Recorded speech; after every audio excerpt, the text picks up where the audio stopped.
سب سے پہلے تمام دوستوں کو السلام علیکم۔ رمیز راجہ محمد عامر پر برس پڑے، مگر کیوں؟ آج کے زیر نظر ویڈیو میں آپ بھائیوں کو اسی بارے میں بتائیں گے، مگر مزید تفصیلات کی طرف بڑھنے سے پہلے اس ویڈیو کو لائک کریں اور کمنٹ سیکشن میں آپ بھائی سب ڈیٹ کے متعلق اپنی رائے کا اظہار ضرور کریں۔ قومی کرکٹ ٹیم کے سابق کپتان رمیز راجہ کا کہنا ہے کہ سابق کرکٹر محمد عامر کو بھارتی فاسٹ بالر جسپریت بمراہ کے ساتھ تقابل کرنا بنتا نہیں تھا۔ 58 سالہ رمیز راجہ نے کہا کہ محمد عامر کی ریٹائرمنٹ نے تاثر دیا ہے کہ وہ خود کھیل سے بڑا ہے۔ رمیز راجہ کا کہنا تھا کہ میرے خیال میں محمد عامر کا یہ حوالہ دینا غلط ہے، کیونکہ اس نے خود 26 یا 27 سال کی عمر میں انٹرنیشنل کرکٹ کو خیر بات کہا۔ ان کے ساتھ جو بھی مثال تھے، لیکن میرے خیال میں جو تاثر دیا گیا وہ یہ ہے کہ میں اس کھیل سے بڑا ہوں، اور اگر جب تک آپ میرے لیے آسانیاں پیدا نہیں کریں گے میں واپس نہیں آؤں گا۔ رمیز راجہ کا مزید کہنا تھا کہ میں سمجھتا ہوں کہ ایسے یہ ہو سکتا ہے کہ آپ کے ٹیلنٹ اور لائن و لین درست نہیں تو اگلے سیزن میں بھی مسئلہ ہوگا۔ کیا جن لوگوں کے مزاج کے مسائل ہے وہ آگے بھی برقرار رہیں گے؟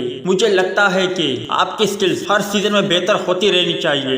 دوستو امید کرتا ہوں کہ آج کی ویڈیو بھی آپ بھائیوں کو پسند آئی ہوگی۔ آخر میں آپ بھائی مجھے اتنا ضرور بتا دیں، کیا آپ رمیز راجہ کی اس بات سے اتفاق رکھتے ہو یا نہیں؟ اس حوالے سے کمنٹ سیکشن آپ کے کمنٹس کا منتظر رہے گا۔